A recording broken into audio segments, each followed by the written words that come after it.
안녕하세요 여러분. 이번 시간에는 ANN의 하이퍼 파라미터에 대해 알아보겠습니다.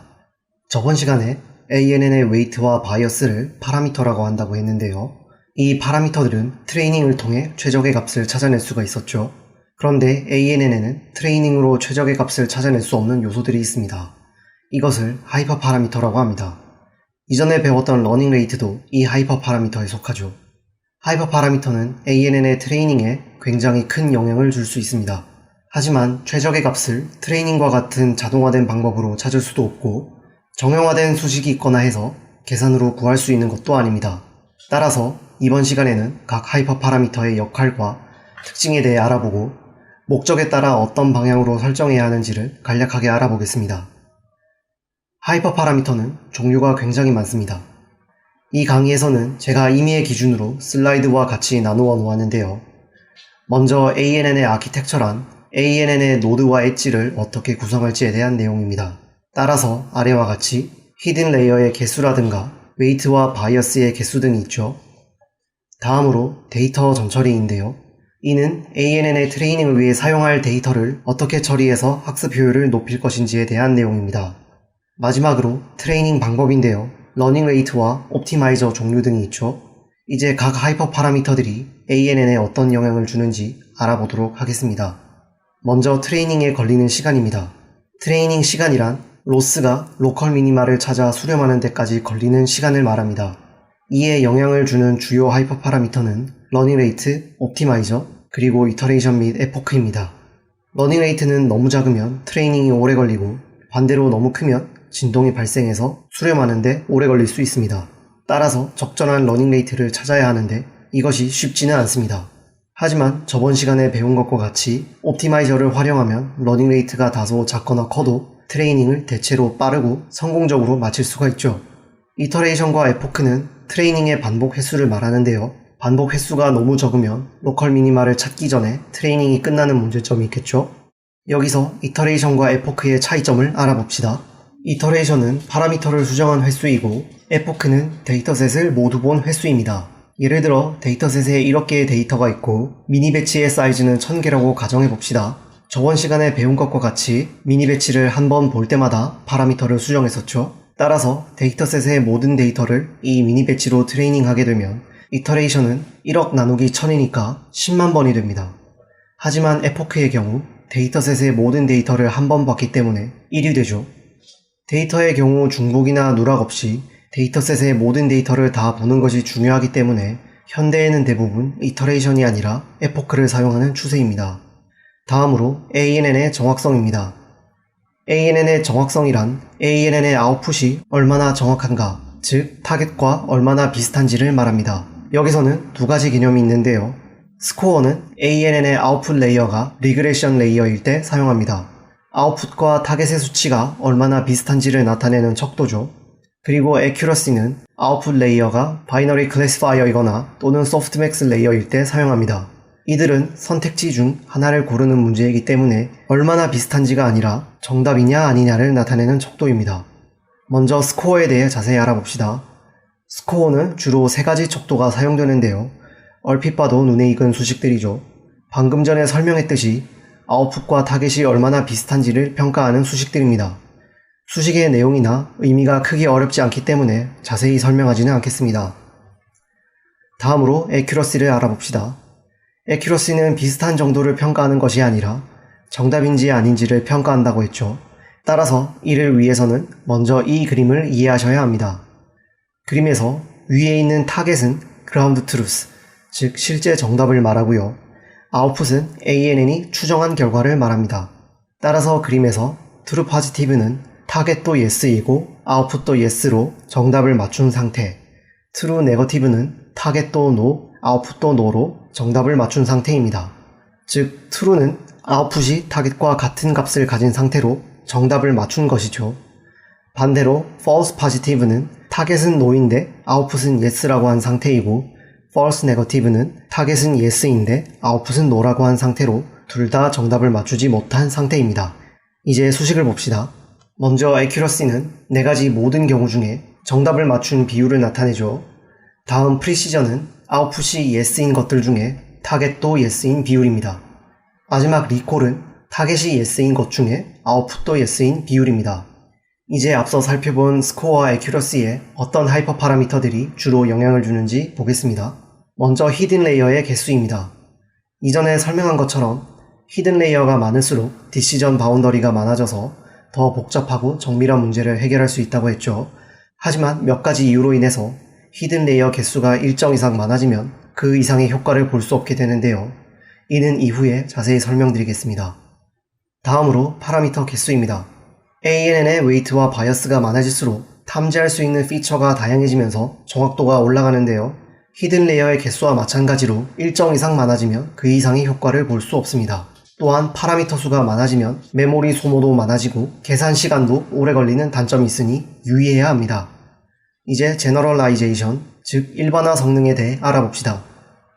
제너럴라이제이션이란 ANN이 트레이닝 과정에서 보지 못했던 데이터나 상황에서도 준수한 정확성을 보이는 것을 말합니다. 보통 이를 테스트하기 위해 데이터셋을 두 개로 분리하는데요. 하나는 트레이닝 데이터셋이고 다른 하나는 테스터 데이터셋입니다. 트레이닝 데이터셋은 말 그대로 ANN의 트레이닝에 활용하는 데이터들이죠. 테스트 데이터셋은 이와 다르게 트레이닝이 끝난 ANN의 제너럴라이제이션 성능을 테스트하기 위한 데이터들입니다.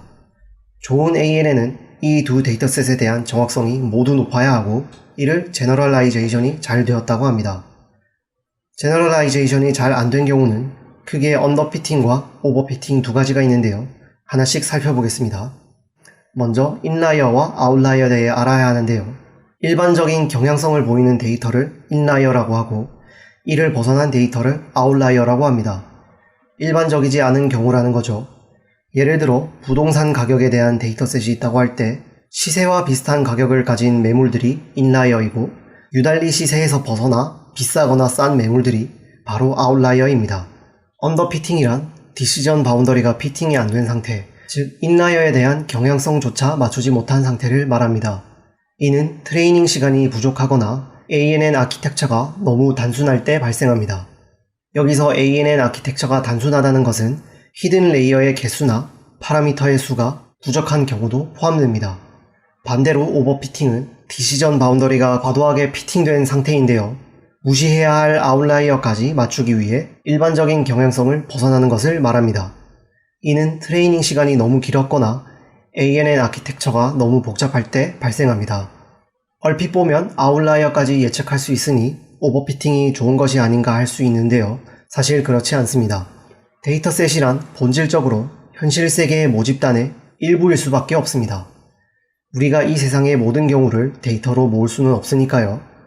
이 때문에 ANN은 필연적으로 트레이닝 과정에서 보지 못했던 데이터나 상황을 맞이할 수밖에 없겠죠.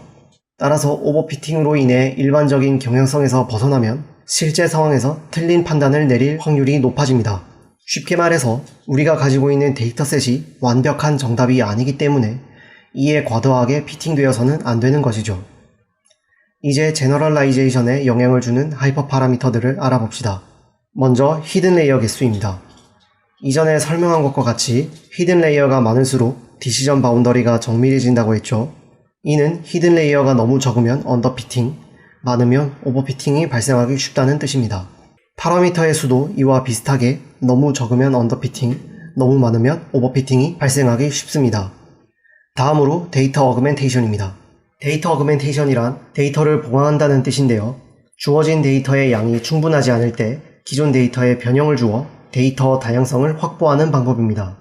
그림의 예시와 같이 원본 사진에 다양한 효과를 주어 추가적인 데이터를 생성하는 것을 볼 수 있죠. 이렇게 하면 데이터가 편중되는 것을 막아 오버피팅을 방지하는 효과를 볼 수 있습니다. 다음으로 이터레이션과 에포크입니다. 트레이닝 시간이 너무 짧으면 언더피팅, 너무 길면 오버피팅이 발생할 수 있다고 했죠. 즉, 이터레이션과 에포크의 최대 횟수를 너무 적게 잡으면 언더피팅이, 최대 허용 횟수를 너무 크게 잡으면 오버피팅이 발생할 수 있습니다. 다음으로 파라미터 레귤러라이제이션입니다. 이는 파라미터의 절대값이 너무 커지지 않도록 제한하는 것입니다. 먼저 아래식을 봅시다. L은 로스인데요. 이전에 배운 내용에 따르면 로스는 타겟과 아웃풋의 차이로 구하죠. 그런데 이 식에서는 뒤에 항이 하나 더 붙어있는 것을 볼 수 있습니다. 바로 파라미터의 제곱이죠. 이는 파라미터의 절대값이 커질수록 로스를 크게 잡겠다는 뜻입니다. 따라서 아래와 같이 이 로스 함수를 통해 그라디언트 디센트를 수행하면 파라미터의 절대값이 커지지 않는 쪽으로 트레이닝이 진행되겠죠. 또한 초록색으로 표시한 람다가 있는데요. 이는 웨이트 디케이 레이트라고 합니다. 웨이트가 작아서 깎여나가는 정도를 설정하는 요소인데요. 식을 보시면 트레이닝이 진행될수록 파라미터를 조금씩 깎아먹도록 하는 것을 볼 수 있죠. 일반적으로 ANN의 트레이닝을 처음 실행하면 각 파라미터는 0에 가까운 임의의 값으로 초기화됩니다. 이후에 트레이닝이 진행되면 파라미터의 절대값이 점점 커지죠. 이전에 트레이닝 시간이 너무 길면 오버피팅이 일어날 수 있다고 했죠. 따라서 파라미터 레귤러라이제이션을 사용하면 긴 트레이닝으로 인해 파라미터가 0에 가까웠던 초기값으로부터 멀리 떨어지는 것을 방지할 수 있습니다. 이로 인해 오버피팅을 방지할 수 있게 되는 것이죠. 이제 그라디언트에 영향을 주는 하이퍼 파라미터에 대해 알아보겠습니다. ANN을 트레이닝하는 도중에 그라디언트에 문제가 생기는 경우가 크게 두 가지가 있는데요. 그 중 하나는 그라디언트 익스플로전, 말 그대로 그라디언트가 폭발하는 현상입니다. 이는 트레이닝 도중에 그라디언트의 절대값이 너무 커져버리는 것을 말하는데요. 이 경우 파라미터의 진동이 너무 커져서 로컬 미니마에 수렴하지 못할 뿐만 아니라 심한 경우 오버플로우나 언더플로우가 발생하기도 합니다. 나머지 하나는 그 반대 현상인 그라디언트 베니싱입니다. 그라디언트가 사라진다는 뜻이죠. 이는 그라디언트가 0에 수렴하는 현상인데요. 그라디언트가 0에 수렴하게 되면 파라미터가 더 이상 변하지 않아 트레이닝이 더 이상 진행되지 않게 됩니다. 이제 이 둘을 일으키는 하이퍼 파라미터에 대해 하나씩 알아보겠습니다. 먼저 히든 레이어의 개수입니다. 로스 함수를 각 레이어의 파라미터로 미분하면 인풋 레이어로 내려갈수록 다른 파라미터들이 곱해지는 것을 알 수 있죠. 일반적으로 이 값들은 1보다 작은 경우가 많습니다. 즉, 곱해지는 것이 많을수록 0에 가까워지겠죠. 이전에 ANN의 정확도를 높이기 위해선 히든 레이어가 많을수록 좋다고 했는데 일정 이상 많아지면 그 효과가 없어진다고 했죠. 그게 바로 이 그라디언트 베니싱 때문입니다. 예를 들어 히든 레이어의 개수가 10개가 넘어가면 그라디언트가 사라진다고 했을 때 11개, 12개 이런 식으로 더 쌓게 되면 인풋 레이어에 가까운 레이어로부터 하나씩 트레이닝이 되지 않겠죠.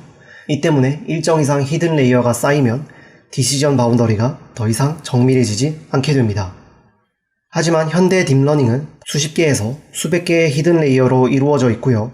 당연히 이 문제를 해결하기 위한 다양한 방법들을 사용하고 있습니다. 이에 대해서는 다음 시간에 간략하게 알아보도록 하겠습니다. 다음으로 데이터 노멀라이제이션입니다. 우리가 확률 통계에서 노멀라이제이션이라고 하면 평균과 분산을 정규 분포에 맞도록 데이터를 조정하는 것을 말하죠. 여기서도 마찬가지입니다. 데이터의 값을 ANN에 활용하기에 적절하도록 조정하는 것입니다. 예를 들어 이미지 데이터를 사용한다고 했을 때 이미지의 각 픽셀은 0부터 255의 값을 저장할 수 있겠죠. 그런데 아래 그라디언트를 구하는 수식을 보시면 노란색으로 표시한 것과 같이 노드 값이 곱해지는 것을 볼 수 있습니다. 여기서 255와 같은 절대값이 비교적 큰 값을 계속 곱하다 보면 자연히 그라디언트가 커지겠죠. 따라서 파라미터의 진동이 발생하게 되겠죠. 그러다가 32비트, 즉 ANN이 일반적으로 개별 파라미터를 저장하기 위해 쓰는 플로트의 저장 용량을 벗어나면 언더플로우나 오버플로우가 일어나서 프로그램이 완전히 꼬여버리게 됩니다. 즉 그라디언트 익스플로전이 일어나게 되는 거죠. 이 때문에 많은 경우에 이미지 인풋의 값을 0부터 1 사이의 값으로 스케일링하게 됩니다. 이것도 데이터 노멀라이제이션 중에 하나죠. 다음은 러닝 레이트입니다. 러닝 레이트는 그라디언트에 직접 곱해지는 값으로 파라미터의 변화량에 직접적인 영향을 주죠. 따라서 러닝 레이트가 너무 작으면 그라디언트 베니싱을 발생시킬 수 있고 반대로 너무 크면 그라디언트 익스플로전을 발생시킬 수도 있습니다. 다음으로 파라미터 이니셜라이제이션에 대해 알아보겠습니다. 파라미터 이니셜라이제이션은 ANN을 트레이닝하기 전에 각 파라미터를 초기화하는 방법입니다. 일반적으로 바이어스는 0으로 초기화하고요. 웨이트의 경우 한 레이어에 n개의 노드가 있을 때 -n제곱분의 1부터 n제곱분의 1까지 중 임의의 값을 선택하여 설정합니다. 이때 파라미터를 1보다 훨씬 작은 값으로 초기화하기 때문에 그라디언트 익스플로전이 일어날 확률도 줄여주게 됩니다. 여기서 중요한 점은 웨이트는 절대로 0으로 초기화해서는 안 된다는 점인데요. 그라디언트를 구하는 식을 보시면 그 이유를 금방 아실 수 있을 겁니다. 웨이트와 바이어스를 모두 0으로 초기화하면 시그모이드와 같은 특정 액티베이션 펑션이 아닌 이상 그라디언트를 구하는 식에 들어가는 모든 변수들이 0이 되죠. 따라서 모든 그라디언트가 0이 되는 그라디언트 베니싱이 발생하게 됩니다. 다행히 현대에는 우리가 직접 파라미터를 초기화하지 않고요. 주로 자비어 이니셜라이저나 히 이니셜라이저를 사용해서 좀 더 복잡한 방법으로 초기화합니다. 특히 액티베이션 펑션으로 렐로를 사용하는 경우 히 이니셜라이저를 많이 사용한다고 합니다. 마지막으로 파라미터 레귤러라이제이션을 보겠습니다. 이전에 알아봤듯이 파라미터 레귤러라이제이션은 파라미터의 절대값이 커지는 것을 막는다고 했죠. 이 때문에 자연스럽게 그라디언트 익스플로전을 방지할 수 있습니다. 다만 웨이트 디케이 레이트가 러닝 레이트에 비해 너무 크면 파라미터의 변화량에 비해 깎여나가는 양이 더 많아지기 때문에 그라디언트 베니싱의 원인이 될 수도 있습니다. 오늘은 ANN에 영향을 미치는 하이퍼 파라미터에 대해 알아봤는데요. 처음에 말씀드린 대로 이들은 적절한 값을 자동으로 찾거나 또는 정형화된 수식을 통해 한 번에 찾기가 굉장히 힘듭니다. 따라서 각 하이퍼 파라미터가 어떤 효과를 가지는지 아시면 적절한 설정 값을 직관적으로 예측하기 편리할 겁니다. 영상 시청하느라 수고하셨고요. 다음 시간에 뵙겠습니다.